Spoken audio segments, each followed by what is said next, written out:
நித்திய மகிழ்ச்சி என் மேல் வரும், என்னை இயேசுவாலே. நித்திய மகிழ்ச்சி என் மேல் வரும், என் தேவனாலே.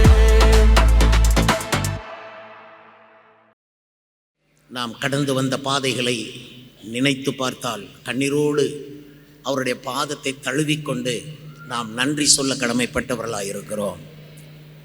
நம்முடைய ஜீவனை காத்தவர், நம்முடைய ஜெபங்களை கேட்டவர், நம்முடைய அர்ப்பணிப்பை கனம் பண்ணினவர், நம்முடைய உபவாசத்தை ஏற்றுக்கொண்டவர், நம்முடைய தியான நேரங்கள் எல்லாம் நம்மோடு கூட இருந்து கற்றுக் கொடுத்தவர், நமக்கு ஊழியத்தை தந்தவர், ஊழிய வாய்ப்பு கொடுத்தவர்.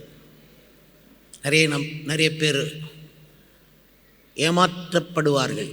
ஆனால் நம்முடைய கர்த்தர் இயேசு நம்மை எந்த விதத்திலும் ஏமாற்றவில்லை. நாம் அவரை எந்த அளவுக்கு நம்பினோமோ அந்த அளவுக்கு நம்மை ஆதரித்தார். சிறுக விதைக்கிறவன் சிறுக அறுக்கிறான், பெருக விதைக்கிறவன் பெருக அறுக்கிறான். எவ்வளவு தூரம் அவரை நம்புகிறோமோ அந்த அளவுக்கு ஆசீர்வதிக்கிற கர்த்தராக அவரை நாம் கண்டோம். இந்த ஆண்டு உலகத்தில் துன்பங்கள் இருந்தன, தேசத்திலே கஷ்டங்களும் கலவரங்களும் யுத்தங்களும் அதன் செய்திகளும் விபத்துகளும் நாசமோசங்களும் இருந்தன, தொற்று நோய் இருந்தது. ஆயினும் நம்மை கர்த்தர் காத்து வந்த தயவுக்காக அவருக்கே ஸ்தோத்திரம். எனக்கு பொறுத்தளவிலே நான் ரட்சிக்கப்பட்ட பின்பு இது எனக்கு 56வது பழைய புதிய வருட ஆராதனையிலே நான் கலந்து கொள்கிறேன். அப்படியானால் இத்தனை வருடங்கள் என்னை பலப்படுத்தின கிறிஸ்து இயேசு தாமே உங்கள் ஒவ்வொருவருக்கும் சொந்தமானவர். என்னை நடத்தினதுக்கு சற்று குறைவாக உங்களை நடத்த மாட்டார். என்னை நடத்தின அளவிலும் அதற்கு சற்று மேலாகவே அவர் உங்களை நடத்தும்படி உண்மையுள்ளவராயிருக்கிறார். நாம் அநேக சமயங்களிலே அவருக்கு உண்மை இல்லாதவர்களாக இருந்த பொழுதிலும் அவர் நமக்கு உண்மையாக இருந்திருக்கிறார். நாம் அவரை நினைக்க அல்லது ஜெபிக்க மறந்த சூழ்நிலைமையிலே மறவாமல் நம்மை நினைத்த கர்த்தர் அவர். அதனால்தான் நாம் நன்றியோடு அவரை நாம் ஸ்தோத்திரிக்க இங்கே கூடி வந்திருக்கிறோம். அந்த இரவு முழுவதும் இருக்கிற அந்த ஒரு இரவு நம்முடைய வாழ்நாளையே காப்பாற்றி கொடுக்கும் என்று இருக்குமானால் அது எவ்வளவு பெரிய விசேஷமான இரவு இந்த இரவு. கர்த்தருக்கு ஸ்தோத்திரம்.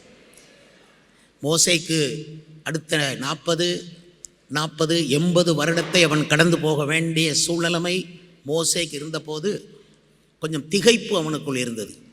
இனி இந்த அடுத்த 40 வருடத்தை நான் எப்படி கடப்பேன் என்பதாக அவன் யோசிக்கும் பொழுதுதான் கர்த்தர் அவனுக்கு சொன்னார், என் சமூகம் உனக்கு முன்னே செல்லும் என்றார்.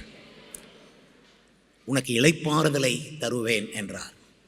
அப்போது தேவனுடைய சமூகம் மோசேக்கு முன்னாக மட்டுமல்ல, இந்த இயேசு கிறிஸ்துவை விசுவாசிக்கிற நாம் ஒவ்வொருவருக்கும் முன்னே சென்று கொண்டு இருக்கிறது. அருமையானவர்களே, அவர் சொன்னார், என் தயையை எல்லாம் உனக்கு முன்பாக கடந்து போக பண்ணுவேன் என்று மோசேக்கு சொல்லி அவனுக்கு முன்பாக கடந்து போனார். முகத்தை மட்டும் பார்க்க முடியவில்லை. ஆனால் கர்த்தர் இரக்கமும் உருக்கமும் நீடிய சாந்தமும் மிகுந்த தயையும் உள்ளவர் என்ற சத்தம் கேட்டது. அதே சத்தம் இன்று ராத்திரி நம் நடுவிலே கேட்டுக்கொண்டிருக்கிறது. துதியின் கோட்டை ஆலயம் புதிய பேருந்து நிலையம் அருகில், திருநெல்வேலி 620007 தமிழ்நாடு, தென்னிந்தியா. இணையதள முகவரி www.fortopriceministries.org.